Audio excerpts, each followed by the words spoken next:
Good morning students. आज मैं आपके सामने फिर से क्वेश्चन आंसर्स लेकर के आई हूँ। आज का क्वेश्चन है क्वेश्चन नंबर 1। यह भी इम्पोर्टेंट है। क्वेश्चन नंबर 1 है, किस तरह यूरोपीय देशों ने युद्ध के बाद की अपनी परेशानियाँ सुलझाई। संक्षेप में उन कदमों की चर्चा कीजिए जिनसे होते हुए यूरोपीय संघ की स्थापना हुई। आंसर है, द्वितीय विश्व युद्ध के बाद यूरोपीय देशों के नेता परेशान थे क्योंकि यूरोपीय देशों की मान्यताएं और व्यवस्थाएं ध्वस्त हो चुकी थी जिन पर यूरोप खड़ा हुआ था। 1945 के बाद अमेरिका ने यूरोपीय देशों की अर्थव्यवस्था के गठन में काफ़ी मदद की।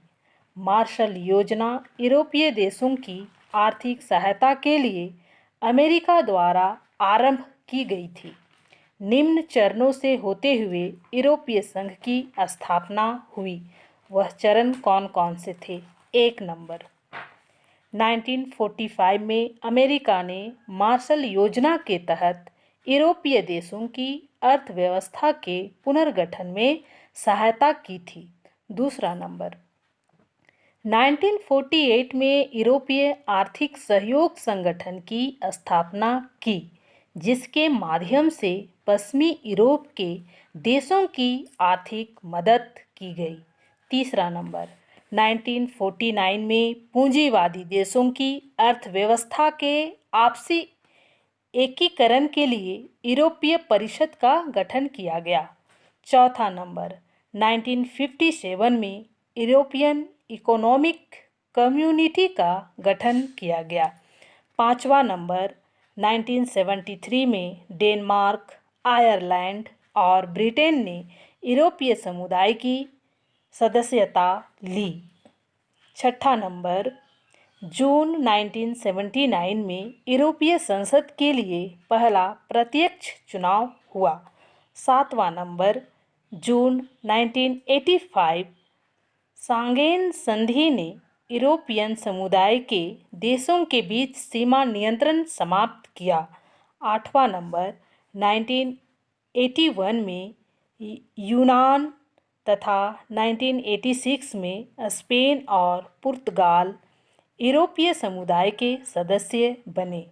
तो बच्चों, यह था यूरोपीय संघ की स्थापना कैसे हुई। तो यह भी इम्पोर्टेंट क्वेश्चन है, ध्यान दीजिएगा। दूसरा क्वेश्चन है, यूरोपीय संघ की कौन सी विशेषताएं उसे एक प्रभावी क्षेत्रीय संगठन बनाती है? आंसर है, यूरोपीय संघ की अनेक विशेषताएं उसे एक प्रभावशाली क्षेत्रीय संगठन बनाती है। इसका पहला नंबर है, इस महाद्वीप के देशों की भौगोलिक निकटता इस संघ को मजबूती प्रदान करती है। दूसरा है, एक ध्रुवीय विश्व व्यवस्था ने उन्हें जता दिया है कि यदि अमेरिकी वर्चस्व का सामना करना है तो आपसी मतभेदों को भुलाकर एक छतरी के तले आना ही उपयुक्त होगा। तीसरा नंबर है, यूरोपीय संघ का आर्थिक प्रभाव काफ़ी प्रबल है। यह विश्व की सबसे बड़ी अर्थव्यवस्था है। इसका सकल घरेलू उत्पादक 12,000 अरब डॉलर से ज़्यादा है। चौथा नंबर, वर्तमान समय में अमेरिका मंदी के चपेट में है और इसकी मुद्रा यूरो अमेरिकी डॉलर के प्रभुत्व के लिए खतरा बन सकती है। विश्व व्यापार में उसकी हिस्सेदारी अमेरिका से 3 गुनी ज़्यादा है। पांचवा नंबर, आर्थिक शक्ति का प्रभाव इसके नज़दीकी देशों पर ही नहीं बल्कि एशिया और अफ्रीका के दूर दराज देशों पर भी पड़ा है। छठा नंबर, यूरोपीय संघ के 2 सदस्य फ्रांस और ब्रिटेन संयुक्त राष्ट्र की सुरक्षा परिषद के अस्थायी सदस्य हैं। यूरोपीय संघ के कई और देश सुरक्षा परिषद के अस्थायी सदस्यों में शामिल होते हैं। अतः यह संघ अमेरिका समेत सभी देशों की नीतियों को प्रभावित करता है। 7वां नंबर, सैनिक क्षमता की दृष्टि से यूरोपीय संघ के पास दुनिया की दूसरी सबसे बड़ी सेना है। यूरोपीय संघ के दो देश ब्रिटेन और फ्रांस परमाणु संपन्न देश हैं।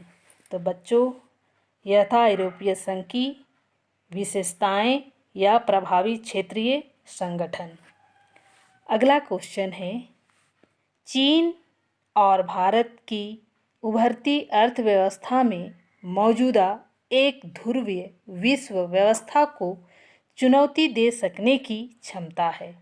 क्या आप इस कथन से सहमत हैं? तर्कों से अपने विचारों को पुष्ट कीजिए।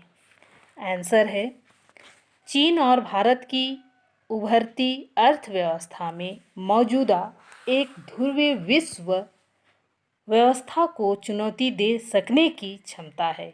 इस विचार के समर्थन में निम्न तर्क दिए जा सकते हैं। पहला है, चीन और भारत एशिया के दो प्राचीन, महान और साधन संपन्न देश हैं। दोनों में मित्रता और सहयोग अमेरिका के लिए चिंता का कारण बन सकता है।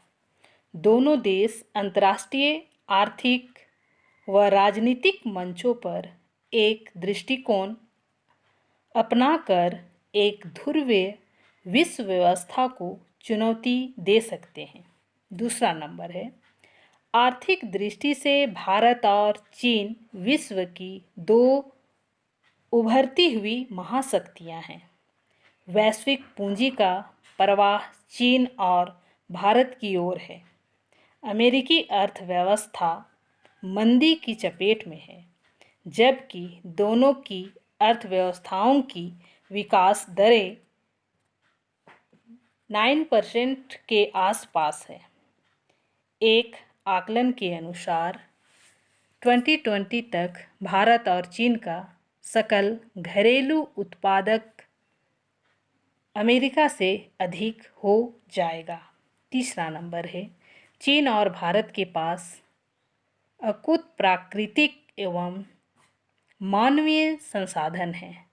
दोनों की जनसंख्या मिलाकर 2.5 अरब से अधिक है।